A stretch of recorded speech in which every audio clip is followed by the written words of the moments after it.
In today's video, I'm going to show you how to add social icons in WordPress, all without using any plugins. By the end, you'll know how to easily incorporate social media icons to make your site more engaging. First, open your browser and go to wordpress.com.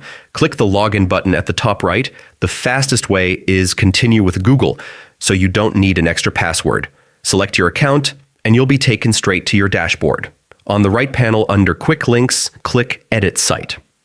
This opens the editor where you can customize your site. Next, go to the top left and click the Add button. In the search bar, type Social Icon. Click the social icon block that appears. Now you can add links to your social media profiles. These icons are user-friendly and make it easy for visitors to find and follow you. You can also customize their style and colors to match your site's design. And that's it. You've successfully added social icons using WordPress's built-in features.